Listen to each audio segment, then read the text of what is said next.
Hello! I'm going to read a short story especially written for Zinni by Granddaddy and Grams. It is called Zinni's Beak by Scott and Rochelle Rombokas. Scoot over, complained Kenny. Keep still, Zinni quacked as she snuggled closer to the others. My brothers and sisters are always complaining, Zinni thought, as he inched forward, making sure he did not fall off his mother's back. Zinni and his siblings, Jenny, Benny, Kenny, Minnie, and Richard, were riding on Mother Jewel's back. Mother Jewel was teaching her ducklings how to live on and around this lake. When you grow much larger, you can hunt larger fish to eat. There swims one now, Mother Jewel exclaimed as a trout swam close to the family of the ducks. I'm hungry, but that fish was bigger than me, Kenny quacked. I will swim back near the shore soon, and we can find some minnows and dragonflies to eat, Mother Jewel told her ducklings. Every day the ducklings learned more about living around their lake. Sometimes the family stayed near their nest in a large tree near the shore. Many times the ducklings were in the water learning to swim faster and deeper. Mother Jewel introduced them to many types of food. Zinni's favorites so far were water striders and caterpillars. Yum!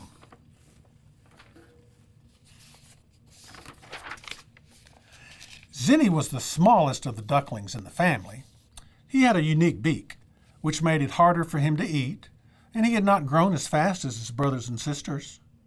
Despite his size, Zinni was the fastest swimmer in the family. One day, Zinni's family met another duck family. The two families swam around the lake together many times. One of them, of the ducklings, was very large. His name was Dax. He liked to order his brother and sister around. You are so small to be a duckling, Dax told Zinni one day. Maybe you were just hatched. Did your family find you all alone under a rock? Dax teased. Zinni ignored the mean things Dax said. It did not bother him. He had a unique beak and he was a great swimmer. It did not matter that he was smaller.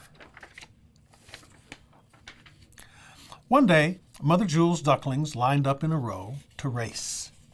Ready, set, go, Minnie quacked, and all the ducklings kicked their feet, flapped their feathers, and swam as fast as they could. Zinni raced ahead of the others to win the race. I win, Zinni quacked proudly. Zinni wanted to race again, but the others were getting tired of the racing. Let's race again, Zinni prodded. I will race all of you to that tree stump all the way over there, he challenged. Ready, set, go. And Zinni quacked, and he raced away swimming as fast as he could. Zinni swam and swam. He swam by some tall reeds. He swam by a large boulder. But when he reached the tree, he didn't see any ducklings. Where are they? He wondered. Where are you, Jenny? Zinni heard nothing. Where are you, Benny? Zinni still heard nothing. Where are you, Kenny and Minnie? Zinni tried one more time. Where are you, Richard? He did not see or hear any of the other ducklings. I will go ashore and rest on the beach for a while. So Zinni swam ashore and rested. I haven't seen this part of the shore before, Zinni quacked to himself. I will explore for a while. Zinni ate a spider along the way. I had better return home before Mother Jewel misses me. So Zinni turned toward the lake and dived. He swam, and after he traveled a long way, he thought to himself, I do not see the tree stump. I do not see the large boulder. I do not see the tall reeds. Zinni was lost. Soon he saw a rushing stream. There was a large furry animal swimming in the stream. It was busy building something in the stream. So Zinni swam closer. Mother Jewel had warned him, though, about owls and loons, but she'd never mentioned this furry animal. Hello, my name is Zinni, Zinni called out. The furry animal turned to see who was greeting him and smiled. "Hello, my name is Bonnie Beaver." "I was racing my brothers and sisters and now I'm lost," Zinni explained. "I've never met a beaver before. Do you have a mother and brothers and sisters? Why do you have such a big tail? What are you building?" My, you have many questions. Your name is Zinni, I must remember," Bonnie Beaver replied. "Yes, I have a family. We are all busy helping to build a home for us. I use my tail in many ways. I use it to help build, and I use it to warn others of danger." She smiled at Zinni, showing him her large front teeth. "Oh, you have big teeth," Zinni exclaimed.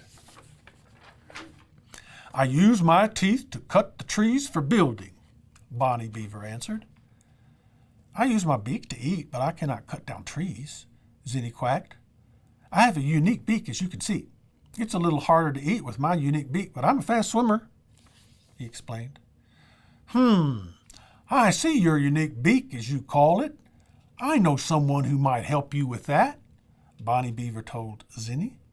And just then Bonnie Beaver looked up at the sky and then began to slap the water with her big flat tail. Her tail made a loud noise. "Dive, dive!"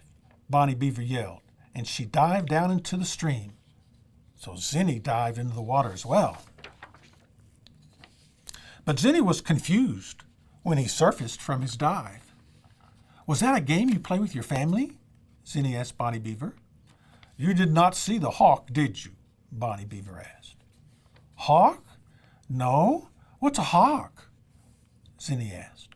"A hawk is a large bird who likes to eat little ducklings like you and even baby beavers. I slap the water with my tail to make a loud noise. My family knows that this is a danger signal." "But I did not see anything," Zinni quacked. "I will teach you how to spot a hawk approaching," Bonnie Beaver said. "If you see a shadow on the ground moving around and you know it's not your shadow, then something is approaching." "Thank you, Bonnie Beaver, for saving my life and teaching me about hawks," Zinni quacked. "You're welcome, Zinni. And now I will find a good friend of mine who might help you with your unique beak. Follow me." So Zinni followed Bonnie Beaver as she swam upstream, and soon they went ashore and walked into the forest. Bonnie Beaver thumped her tail on the ground. "I was taking a nap. What is all the noise about?" Zinni looked ahead to see another furry animal slowly stretching its paws. "Zinni, let me introduce you to Ranger Raccoon. Ranger, this little fellow is Zinni. He is lost, and I will try to help him with that, but I thought you might help with something else."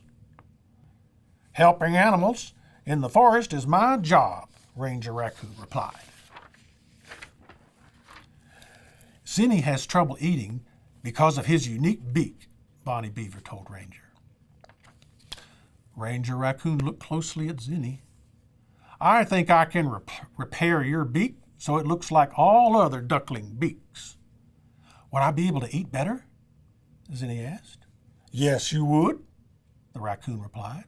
"I think eating better would be better than having a unique beak," Zinni quacked. "Good, then let's get started." Ranger Raccoon carefully repaired the beak of the little duckling with his tools. Zinni was brave and did not cry out, even though it did hurt a bit. "Finished," Ranger Raccoon said. "Your beak will be a little sore today, but then your beak will be just like all the other ducklings." "Thank you, Ranger Raccoon. Thank you, Bonnie Beaver," Zinni exclaimed. "I will show you the way to start back home now," Bonnie Beaver said as they swam along the stream. Zinni wanted to make a loud signal noise like Bonnie Beaver. He practiced slapping his feet in the water, and soon he could make a loud noise. "That is very good, Zinni. For such a little one, you can make a good danger signal." Then Bonnie showed Zinni the right way to return home, and Zinni swam and he swam. "I see the tree stump. I see the big boulder. I see the tall reeds," Zinni thought a little while later. Finally, Zinni saw Mother Jules swimming. Her brothers and sisters were riding on her back. "Zinni!" Mother Jules exclaimed, "Where have you been?" "I was racing, but I got lost. And then I met Bonnie Beaver and Ranger Raccoon. They helped me, but I'm glad to be home," Zinni answered. Mother Jules looked at Zinni. "Zinni, what happened to your unique beak?" "Ranger Raccoon repaired it for me. It's still a little sore. How's it look?" Zinni replied. "It looks just like my beak," Jenny and Benny quacked. "It looks just like my beak," Kenny and Minnie quacked.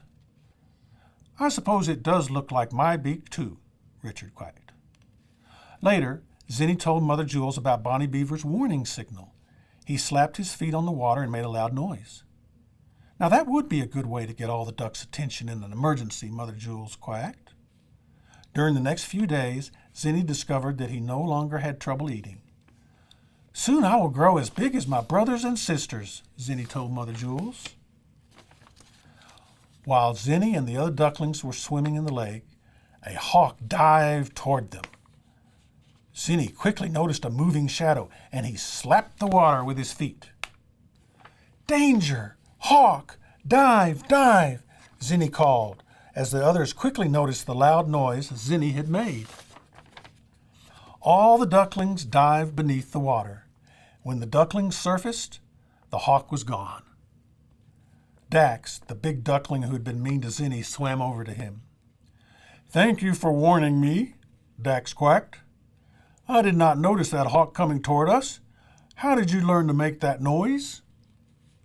"Well, it's a long story. You see, I started this race," Zinni began, and he and Dax began swimming while Zinni told him of his adventure. Zinni and the other ducklings continued to grow and enjoy living on the lake, and Zinni never had any more trouble with any duckling treating him in a mean way. The end.